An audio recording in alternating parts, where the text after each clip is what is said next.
Buenos días, amados. Gracia y paz de parte de nuestro Padre, Señor Jesucristo. Privilegio poder estar en esta mañana también, poder servirles por medio de la predicación ahora. Vamos, si me pueden acompañar, a Marcos, capítulo 1.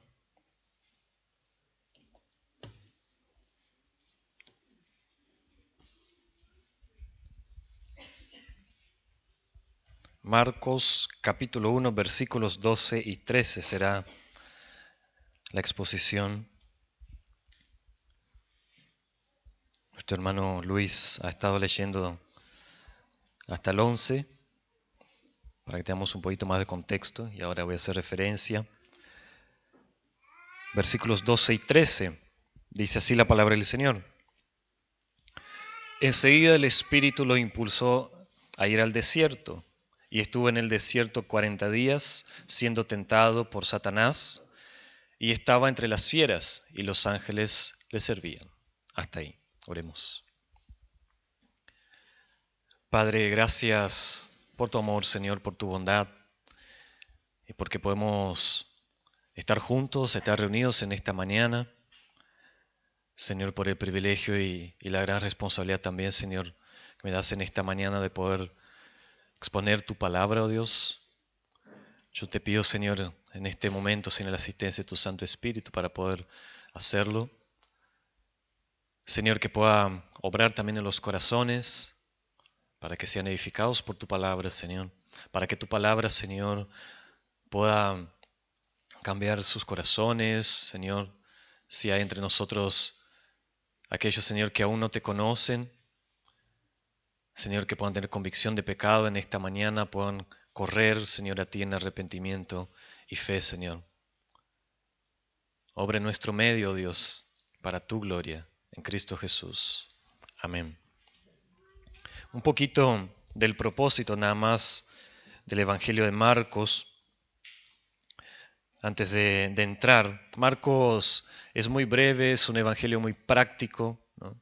Es el primero de los evangelios en haberse escrito a una audiencia romana, cristianos allí en Roma. Por eso Marcos también, hay muchos términos hebreos que Marcos va a explicar a ellos, ¿no? Hay varias veces que se repite de esa manera. Era impensable para los romanos en ese momento que, o sea, la muerte de Jesús, la resurrección de Jesús, que siendo declarado rey de los judíos, muriera en una cruz. Eso era algo impensable, ¿no? Para ellos. Tenían un status quo, tenían el gobernante o el rey y demás debería ser aquel que tenía toda la autoridad, todo el poder, incluso aquel que era adorado, ¿no? Y de repente ahora están hablando de alguien, de un rey que muere en una cruz y resucita en el tercer día, ¿no? Entonces, el, el autor va a escribir este evangelio a ellos, ¿no? Contando, de hecho, quitando algunas cosas que por ahí no vamos a encontrar en los otros evangelios sinópticos, ¿no? Porque es un evangelio muy práctico, ¿no? A los romanos no le interesaba mucho los cuentos y demás cosas, sino que seas directo, ¿no? Contame qué fue en la práctica lo que hizo este Jesús, ¿no? Esto quiero saber. Entonces, Marcos le escribe un evangelio práctico para que ellos puedan comprender mejor. Y tenemos ahí nuestro episodio de hoy, versículos 12 y 13, que hace parte de 3 episodios que Marcos, a propósito, va a colocar antes, allí, o sea, al inicio de su evangelio en el capítulo 1, antes de, a partir del versículo 14, Jesús entrar en escena, ¿no? Y Marcos lo coloca al inicio, que tenían el objetivo, estos 3 episodios, ¿no?, demostrar que Jesús, el Hijo de Dios, fue preparado para el ministerio terrenal también, ¿no? Él fue enviado por el Padre como cumplimiento de las promesas del Antiguo Testamento, pero Él vino como uno de nosotros también, ¿no? Como uno de nosotros para morir luego en la cruz del Calvario por nuestros pecados, resucitar al tercer día y así tornarse Señor de los vivos y de los muertos. Y al asumir su naturaleza humana, era necesario que Él también fuera probado, ¿no? Fuera probado, que Él fuera preparado para luego poder ejercer su ministerio al cual Él ha sido designado, porque siendo Dios, ¿no? Él también era verdaderamente hombre como nosotros. Verdaderamente Dios, verdaderamente hombre, ¿no? Entonces estos 3 episodios son Juan el Bautista, que aparece en escena, allí en los primeros versículos, que viene antes de Jesús, que anuncia su venida, prepara al pueblo ahora para que reciban la predicación de Jesús, ¿no? Y Juan enseñaba, como nos dirá el texto, el bautismo para arrepentimiento, el perdón de pecados, perdón que es otorgado por aquel que era más grande que él, ¿no? Pues Juan bautizaba con agua, nos dirá el texto, pero el Mesías lo haría con el Espíritu Santo. Luego nosotros tenemos el bautismo de Jesús, allí en los versículos 10 y 11 sería, ¿no? Tenemos el bautismo allí de Jesús, que lo leímos hace unos instantes también públicamente. Jesús viene de Nazaret allí para ser bautizado por Juan. Y ahora tenemos este tercer episodio que Marcos coloca allí en el inicio, que es la tentación de Jesús. Y seguramente, ¿no?, están familiarizados con la versión quizás más larga de Mateo o de Lucas, ¿no?, que es más largo. Estos son apenas 2 versículos, ¿no?, que van a hablar del mismo evento. Ellos van a narrar con mayor detalle todo lo que fue sucediendo allí, pero Marcos lo que va a hacer acá, ¿no?, es con 2 versículos resumirlo todo, ¿no?, y punto.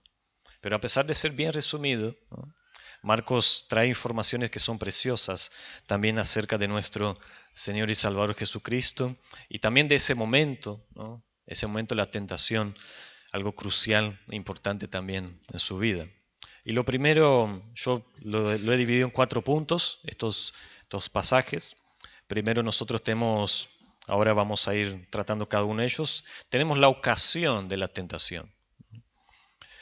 Marcos va a comenzar diciendo enseguida, ¿no?, o inmediatamente en algunas versiones, ¿no?, que muestra prontitud en el momento, ya, ¿no? El Espíritu lo impulsa al desierto, es decir, luego de lo que había sucedido antes, ¿no?, luego del bautizo allí de Jesús por Juan, Él es llevado ahora al desierto, ¿no? Entonces, en ese momento el Espíritu Santo lo lleva, ¿no?, lo impulsa, dice acá la Nueva Biblia de las Américas, lo impulsó a ir al desierto, ¿no? Y esto sugiere también que hay una secuencia ahí, ¿no? No es que, o sea, fue el momento del bautismo, inmediatamente al salir del agua y allí fue llevado al desierto por el Espíritu Santo, ¿no? No es que hubo un tiempo y demás de espera, sino que fue en ese mismo instante, prontitud nuevamente acá, ¿no? Y esto sugiere que Dios estaba actuando en una secuencia, ¿no? Es decir, hay un anuncio de la llegada del Mesías, ¿no? Luego el Mesías es bautizado, ¿no?, debe ser también probado ahora. ¿Por qué? ¿No? Porque en el bautismo de Jesús Él había sido declarado el Hijo de Dios, ¿no? El Espíritu Santo había descendido sobre Él y ahora era necesario también que todo lo sucedido anteriormente sea probado, ¿no? ¿Realmente era el Hijo de Dios? ¿Resistiría realmente a la tentación en la cual está siendo conducido por el Espíritu Santo ahora allí en el desierto? ¿Estaba Él capacitado para ser efectivamente nuestro Redentor? Y es interesante notar ahí, en este punto, la similitud también con la historia de Israel. No sé si lo percibieron. Luego de que Moisés saca al pueblo de Egipto, donde ellos estaban bajo el dominio de Faraón, abrió el mar y allí fue el bautismo de los israelitas, nos dirá la palabra, ¿no? Pablo va a tratar acerca de eso allí en 1 Corintios 10, cuando él dice que fueron bautizados en la nube y en el mar, ¿no? Y luego de que fueran bautizados, ¿qué los esperaba del otro lado? Que cruzaran el Jordán. Desierto, inmediatamente, ¿no? Enseguida, desierto. donde ellos fueron probados durante 40 años. Entonces, es como que si la secuencia acá estuviera imitando lo que ya había sucedido allí con la nación de Israel, ¿no? Bautismo y luego desierto, ¿no? La misma historia, quizás Dios diciéndonos que después de nuestro bautismo, nuestra profesión de fe, de recibimiento público, también como miembros, como hijos de Dios, no entramos al cielo, ¿no? No entramos al cielo. Lo que nos espera es desierto, ¿no? Y que durará hasta el día de tu muerte, hasta el día de mi muerte. Seremos probados cada día nosotros. En segundo lugar, nosotros vimos la ocasión de la tentación, ¿no? Recién. Ahora tenemos la razón de la tentación, ¿no? La razón podemos verla ahí en el verbo impulsar de nuestro texto, que lo más correcto en realidad sería traducirlo como impelió, ¿no? Sé que no es una palabra muy utilizada porque es muy formal, ¿no? Pero se acercaría un poquito más al original. Luego de su bautismo, ¿no? Jesús fue impelido, podríamos decir, ¿no? Pero sé que es muy formal, ¿no?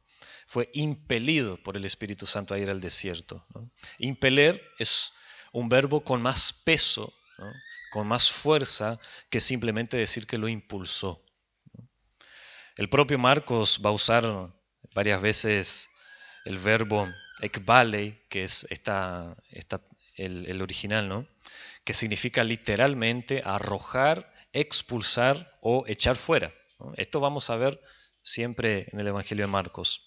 Pero en este contexto acá se entiende como impeler o como conducir con fuerza. Entonces, que no implica necesariamente violencia, ¿no? Sino que es un impulso que es fuerte y que es decidido, ¿no? Marcos entonces lo va a usar para hablar más adelante de la expulsión de demonios, el mismo verbo, ¿no? Cuando dice que Jesús expulsó al demonio, le está diciendo que Jesús impele el demonio a salir, ¿no? Entonces el Espíritu Santo como que lo expulsa, podríamos decir, a Jesús, ¿no?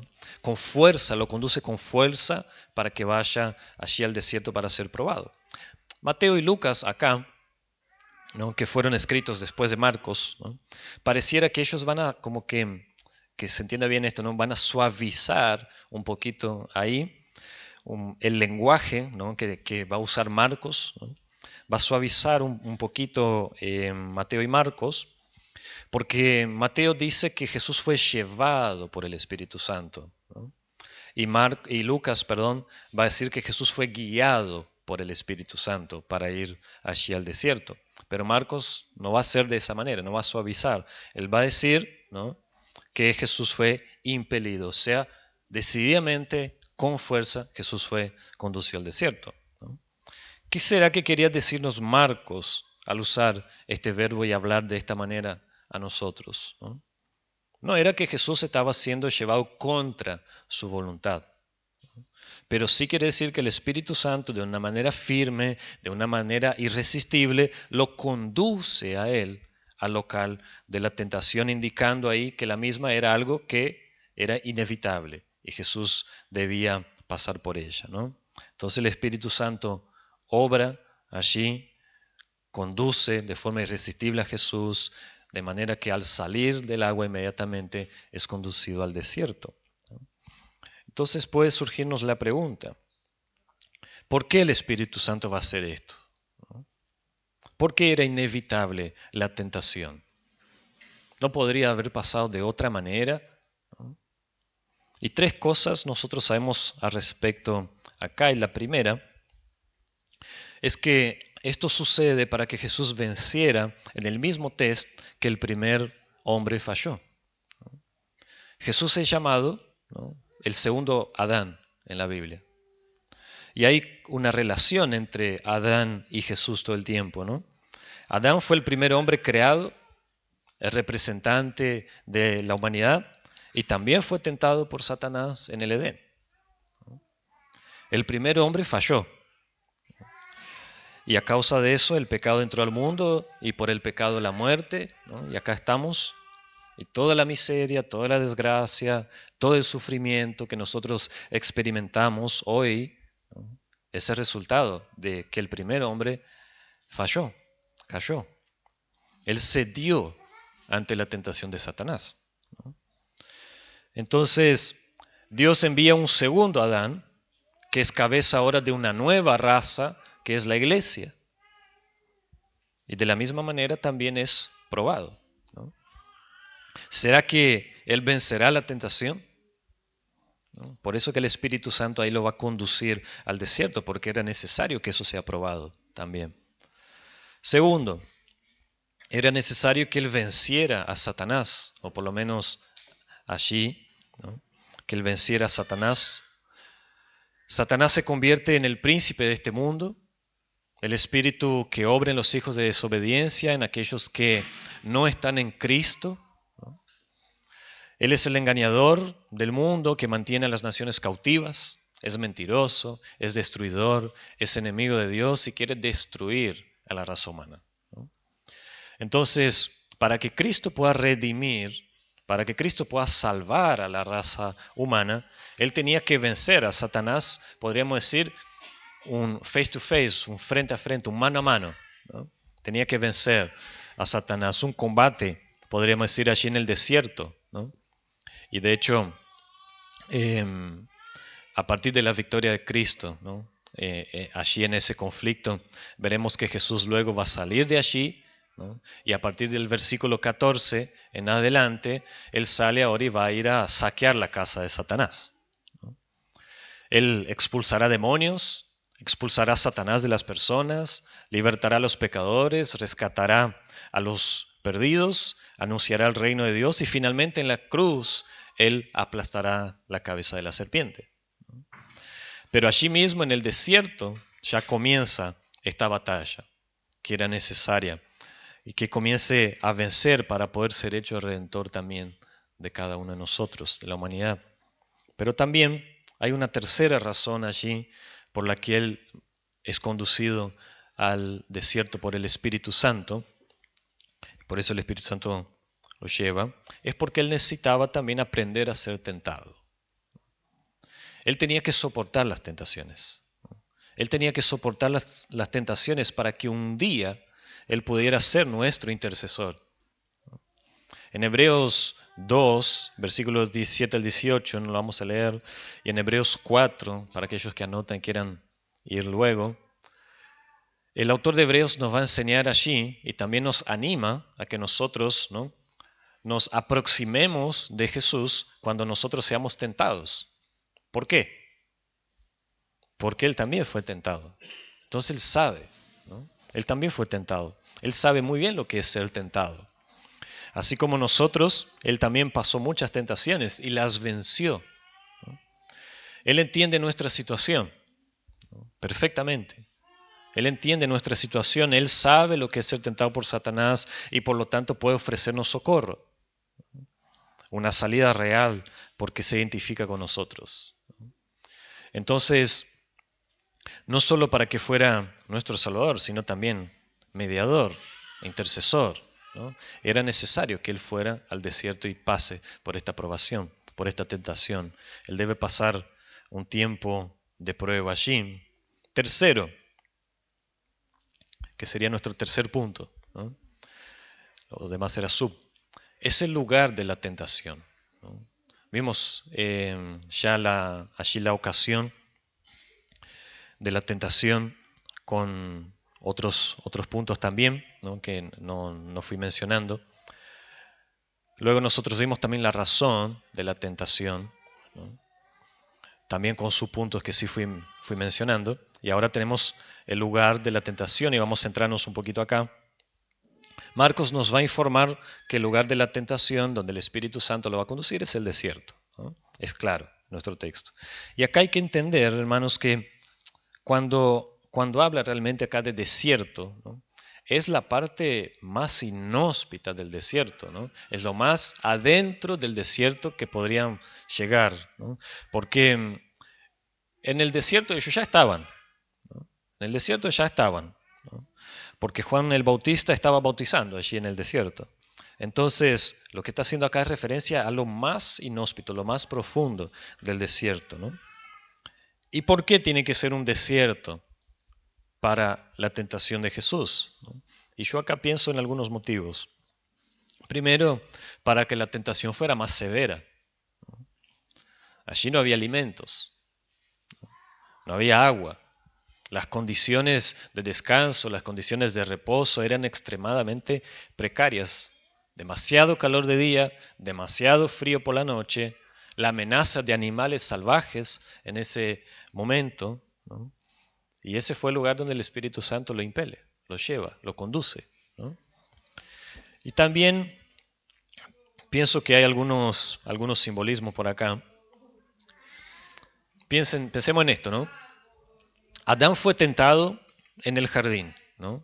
El último Adán, es decir, Jesús, fue tentado en el desierto para que su victoria fuera más gloriosa.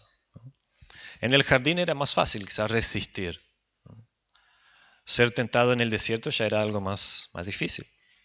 Porque el ambiente externo, ¿no? El ambiente externo colabora con la tentación interna y la persona se siente más tentada a ceder a algo. Es algo así como si están con hambre, dile a estas piedras que se conviertan en pan, ¿no? Estamos en el jardín, que se conviertan en pan. Y Adán diría, ¿para qué? ¿No? ¿Para qué si acá hay mucha fruta que puedo comer? No lo necesita, hay mucho alimento por acá. Pero en el desierto no había nada de eso, ¿no? Entonces el ambiente contribuye a la severidad de la aprobación de Jesús para que su victoria fuera más gloriosa. También hay otro simbolismo. La nación de Israel pasó 40 años en el desierto, 40 años, y fallaron, una y otra vez, una y otra vez. Pero ahora el Hijo de Israel, en 40 días, Él vence completamente. Y eso, hermanos, nos conducirá a nuestro cuarto y último punto de esta mañana, que Marcos va a colocar allí en su relato, ¿no? Y es el tiempo de la tentación, ¿no? Sabemos por los otros evangelios sinópticos, que Mateo y Lucas, ¿no? Que Jesús no come nada en ese tiempo, que él estaba en ayuno durante todos esos 40 días allí en el desierto, ¿no? Para poder soportar las tentaciones. Y tenemos la impresión acá, ¿no? Si nosotros leemos solamente Mateo, o si nosotros leemos solamente Lucas, por eso evangelios sinópticos, ¿no? Mateo, Marcos y Lucas, leerlo en conjunto siempre nos ayudará a entender mejor. Porque si nosotros leemos solamente Mateo o Lucas, de que vamos a ver que él fue como que él fuera tentado únicamente al final, ¿no? Únicamente al final, en las 3 tentaciones que estos evangelios van a mencionar allí, ¿no? Pero cuando Marcos nos dice acá que Jesús permaneció 40 días siendo tentado allí en el desierto, es claro, ¿no? Que aquellas 3 tentaciones que va a mencionar Mateo y Lucas fue la tentativa final, fueron los últimos recursos que usó Satanás, porque él ya venía siendo tentado durante todos los demás días. Fue para finalizar, pero bueno, ya lo venía tentando durante los otros días. Nosotros no sabemos cuáles fueron esas otras tentaciones, ¿no?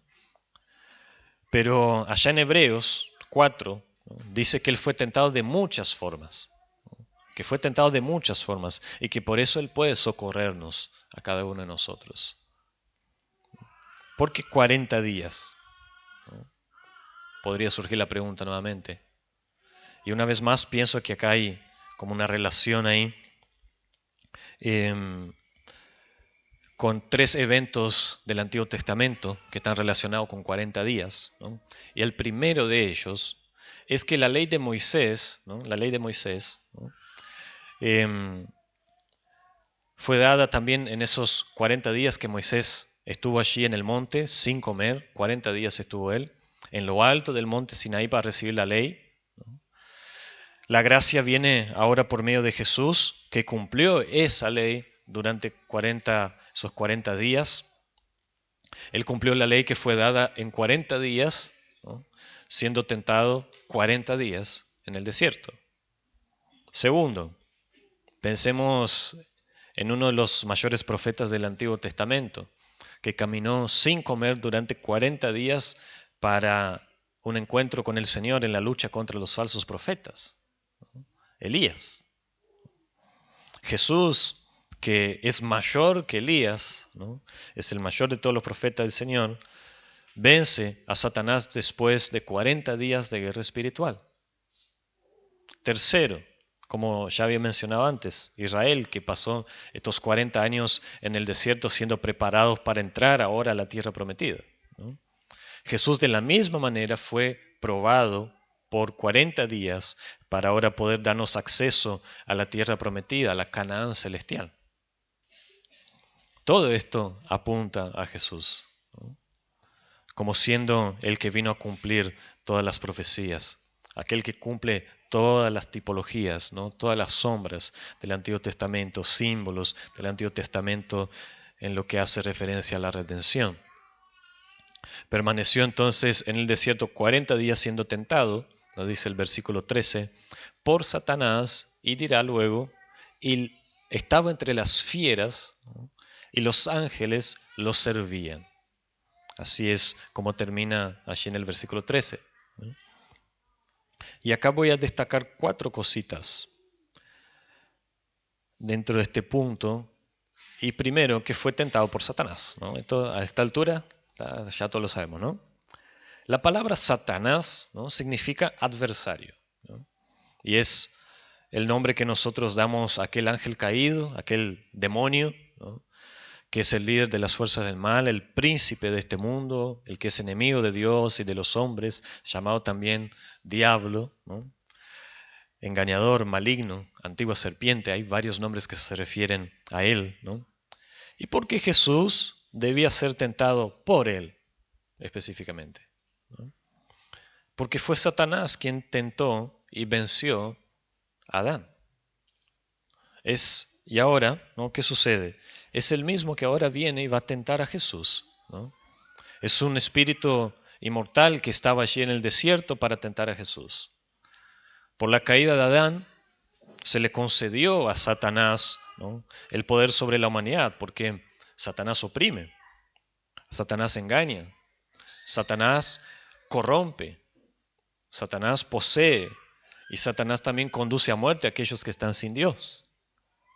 Entonces era necesario que Satanás fuera derrotado por otro hombre, por otro representante, por otra cabeza de raza, podríamos decir, y así poder abrir el camino hacia la redención. Segundo, las tentaciones, ¿no? La manera en la que Jesús fue tentado. Marcos no va a dejar en claro ahí, ¿no? En estos 2 versículos que leímos al comienzo, pero los otros evangelios sí lo van a mencionar. Transformar piedras en pan, ¿no? Tentar a Dios saltando de lo alto del templo y adorar a Satanás a cambio de los reinos de este mundo. Estas eran las tentaciones. Esas fueron esas 3, ¿no? Porque habrían otras que no tenemos. Y representan ahí el esfuerzo final entonces de hacer con que Jesús peque, ¿no? Pero ¿qué pasó? No lo logró. No lo logró. Y todo esto es similar a lo que Satanás hizo en el desierto, ¿no? Allí él tentó, en el jardín, perdón, él tentó, ¿no? A Adán, a Eva, ofreciendo poder, ¿no? Ofreciendo el ser igual a Dios. Intentó el intento de que ellos pudieran vivir de forma independiente de Dios y someterse a Él. Son las mismas tentaciones, ¿no? Pero ahora como que hay un ropaje distinto. Las tentaciones son las mismas, ¿no? Hay un ropaje diferente. Y a todas ellas, el segundo Adán, Jesús, resistió a cada una de esas tentaciones y venció, ¿no? Como hombre. A cada tentación, insinuación, deseo, ilusión, Jesús decía, no, no, no. ¿Por qué? Porque Jesús le va a responder, escrito está, escrito está, escrito está, ¿no? Jesús estaba en completa obediencia y sujeción al Padre. por amor a los suyos, ¿no? A los que Él vino a salvar, Él resistió allí en el desierto al tentador. Tercero, lo agravante del ambiente, ¿no? ¿Por qué? Porque dice el texto que Él estaba entre las fieras, allí al final del versículo 13, que Él estaba con las fieras, ¿no? En esa parte más desierta del desierto, podríamos decir, ¿no? Habían hienas, leones y un montón de otros animales salvajes, ¿no? Y había un constante peligro de ataque por parte de estos animales. Y esto me hacía recordar también a Daniel en la cueva de los leones, ¿no? Allí estaba nuestro Daniel, ¿no? Nuestro Redentor, también con las fieras, ¿no? También de la misma manera con que el poder de Dios, ¿no? Tapó la boca de los leones allí, durante también las tentaciones de Jesús en el desierto, la presencia misma del Creador allí hace con que las fieras se aquietaran, ¿no? Por más que el ambiente fuera hostil. Cuarto, los ángeles le servían, ¿no? Durante esos 40 días en el desierto, siendo tentado, Dios no abandonó a su Hijo en ningún momento. Los ángeles le servían, nos dice el texto. Los ángeles le servían, lo reconfortaban, como aquel ángel que aparece allí en Getsemaní cuando él comienza a transpirar sangre diciendo, Padre, si es posible que pase de mí esta copa.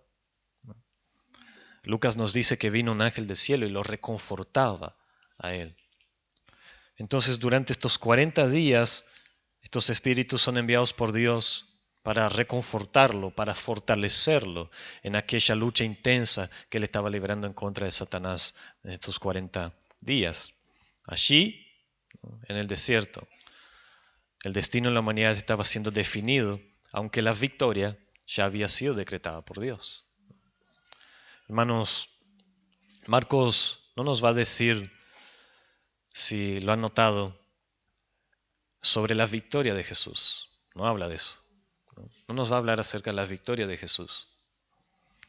El Evangelio de Mateo dice que Jesús le dijo al diablo que se vaya y lo dejó, ¿no? Lucas dice que el diablo lo dejó por un tiempo, pero Marcos no dice nada de eso. Quizás él quería decir que la lucha de Jesús no terminó allí. Por más que la haya vencido allí, ¿no? Por más que la haya vencido allí, venció una batalla porque la guerra todavía había que ser vencida. Y Satanás tenía que volver a intentar destruir a Jesús. De hecho, cuando Jesús, a partir del versículo 14, cuando Jesús ahora vuelve a Galilea y él comienza a predicar el evangelio del reino, ¿no? Hay un fenómeno que no sucedía antes. Y es gente endemoniada apareciendo en todos lados. El diablo vino contra Jesús nuevamente, pero ahora poseyendo a personas, ¿no? Y Jesús no podía dar unos pasos que ya había un endemoniado allí y él los tenía que expulsar, ¿no?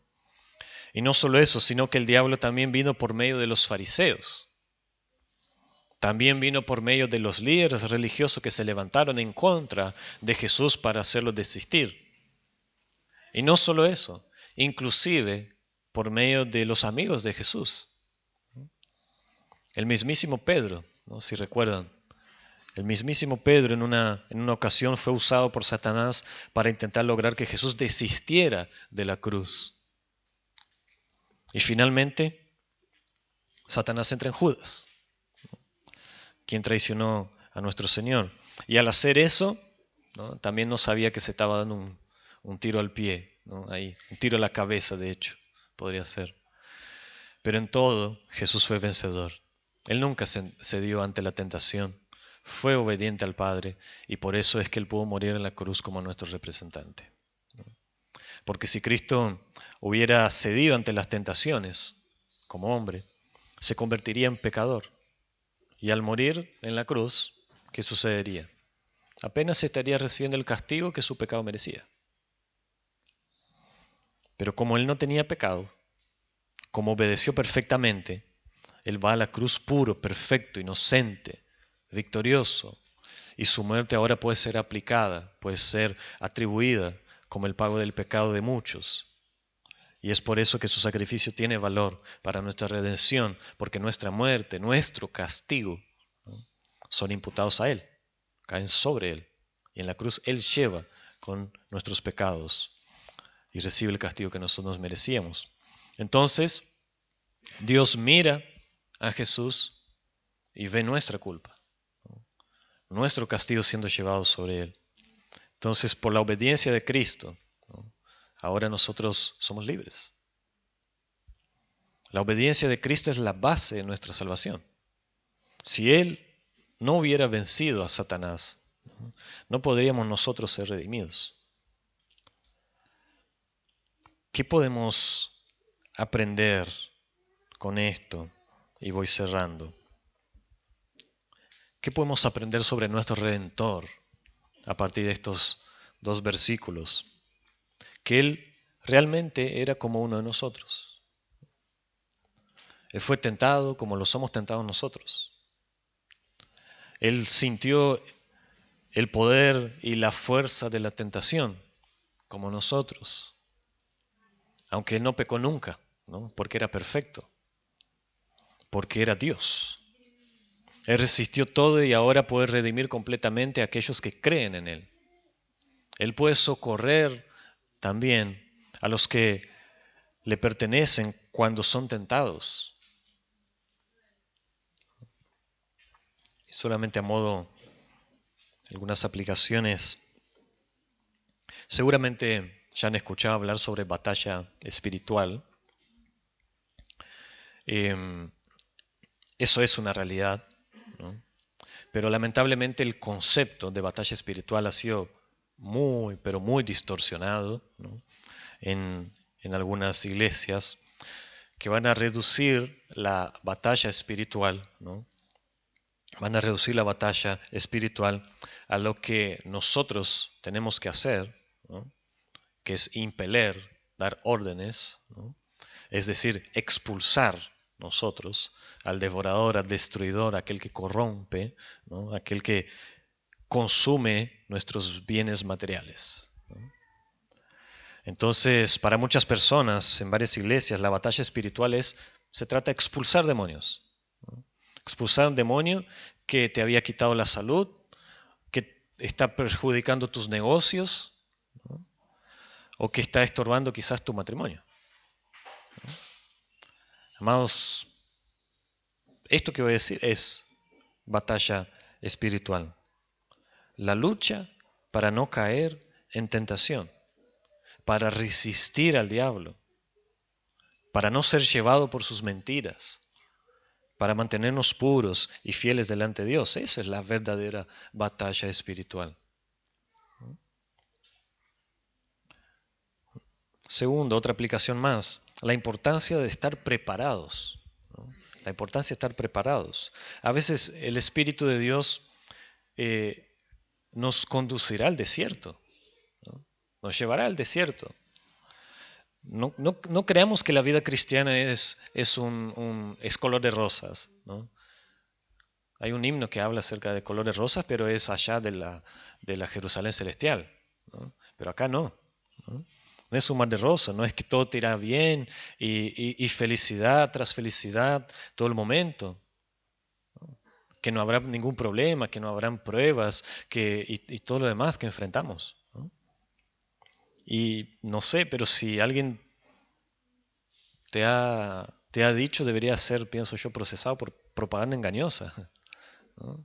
Pare de sufrir. Mentira, ¿no? No sé si alguna vez alguien te ha dicho eso, pero es propaganda engañosa, ¿no?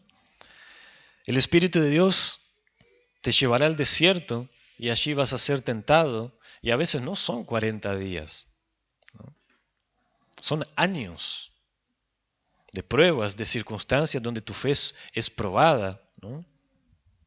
¿Realmente amás a Dios? ¿Lo amás por quien Él es o por lo que Él te puede dar? Transforma estas piedras en pan. Más importante es la comida que el servicio a Dios. Si me adoras, te doy todos los reinos de la tierra. Necesitamos estar preparados, amados, porque somos tentados diariamente somos tentados, diariamente, y por el mismo adversario, el mismo, ¿no? Por el mismo tentador. Y para eso necesitamos, como Jesús, estar sujetos a Dios, ¿no? En obediencia a Él, llenos del Espíritu Santo, conocedores de la palabra. ¿Cómo vamos a resistir? Está escrito, está escrito, está escrito, ¿no? Revestirnos de la palabra. Ayunando ocasionalmente, porque esto también es bueno, ¿no? Como hizo el Señor para enfrentar allí la tentación. ¿Por qué algunos cristianos caen en la tentación? Ceden ante el enemigo. ¿Por qué mienten? ¿Por qué son deshonestos? ¿Por qué pelean entre sí? ¿Por qué rompen relaciones con los demás? Porque fueron tentados y no estaban preparados para resistir al tentador. ¿Y cómo van a estar preparados si no tienen comunión con el Señor? Si los medios de gracia, como la palabra, la oración, la comunión de la iglesia, que ha sido dado para nuestro beneficio, son descuidados. No oran, no ayunan, no leen la palabra de Dios. Quieren respuestas, quieren buscar la dirección del Señor, saber qué hacer, cuándo, cómo, pero no son capaces de llevar en serio su comunión con el Señor, de ser disciplinados, de sentarse realmente a crecer en la palabra de Dios, ¿no? Los medios de gracia, hermanos, nuevamente para nuestro beneficio, no para el Señor, ¿no? Por último, el tiempo de la prueba, hermanos, está en las manos del Señor. Fue Él quien determinó que fueran 40 días. ¿No? Por eso, acá, paciencia, ¿no? Paciencia. En el primer día, ¿no? que pasamos por pruebas, por dificultades y demás, Señor, ya no aguanto más. ¿Qué hice para merecer esto? Al siguiente día, peor, ¿no? Peor. El creyente siente agonía, llora, empieza a murmurar, empieza a reclamar. Pero, amados, el tiempo de la prueba es de Dios, es de Él. Lo que Él quiere es que nosotros dependamos de Él completamente y digamos, Señor, yo no sé cuánto tiempo va a durar esto, ¿no? No sé cuánto tiempo va a durar, pero mientras dure quiero ser fiel a vos. Quiero vivir para tu gloria. Dame fuerzas, renuévame para que sea hecha tu voluntad por medio de esta situación. En momentos de pruebas, hermanos, recordemos a nuestro mediador, a nuestro amado, glorioso Salvador, Señor Jesucristo, que pasó por lo mismo, pero venció, triunfó y puede ahora compadecerse de nosotros, porque Él sabe muy bien lo que es ser tentado. Tenemos a la derecha el Padre, tenemos a uno que intercede por nosotros y nos entiende nuestras debilidades. Por eso, acerquémonos con confianza ante el trono de la gracia para recibir el socorro, para ser auxiliados en el momento de la tentación, en el momento oportuno, en ese momento que estamos en el desierto. Yo no sé cómo está cada uno en esta mañana, pero es mi oración y es mi expectativa también que sea una palabra de ánimo, ¿no? También de confrontación, porque la palabra del Señor nos confronta cuando estamos muy cómodos también, ¿no? Y también es mi oración que puedan permanecer firmes, ¿no? Puedan resistir y en todo momento correr a Cristo, a los pies de Cristo, donde hay perdón para nuestros pecados, pasados, presentes, futuros, ¿no? Donde somos recibidos donde podemos venir ante Él y somos recibidos por Él, ¿no? Somos amados por Él. Y, y nuevamente, si hay entre nosotros alguien que aún no conoce al Señor, también es mi oración que el Espíritu Santo pueda obrar en tu corazón, mi amigo, mi amiga, en esta mañana. Puedas entender, puedas comprender y puedas correr a Él en arrepentimiento y fe en esta mañana también. El Señor bendiga su palabra. Amén. Oremos. Señor y Padre, darte gracias, Dios, nuevamente por tu bondad, por tu gracia, por tu misericordia para con nosotros. Oh Señor, tú has entregado, Señor, a tu Hijo, al unigénito, Señor, para morir allí en aquella cruz, cargando, Señor, con nuestra maldad, recibiendo, Señor, sobre Él el castigo que nosotros nos merecíamos por nuestros pecados, Señor, el justo por los injustos, para que hoy podamos, Señor, nosotros disfrutar, oh Dios, de la verdadera, Señor, libertad que es ser esclavos de Jesucristo, Dios. Gracias te damos, Padre. Pedimos, Señor, que tu Santo Espíritu, oh Dios, pueda aplicar la palabra en nuestros corazones y podamos, Señor, nosotros también, con la ayuda de tu Santo Espíritu, Señor, resistir la tentación, pasar, Señor, por esos momentos de desierto, Señor, que tenemos tantas veces, Señor, y en medio de ese desierto, Señor, poder depender, Señor, completamente de ti, Señor, sin importar cuánto tiempo dure, sin importar qué es lo que quieres obrar en nosotros, que puedas hacerlo, Señor, para tu gloria, Padre. Que tu palabra, Señor, pueda ser vivida, pueda ser aplicada, pueda ser obedecida, Padre. En Cristo Jesús. Amén.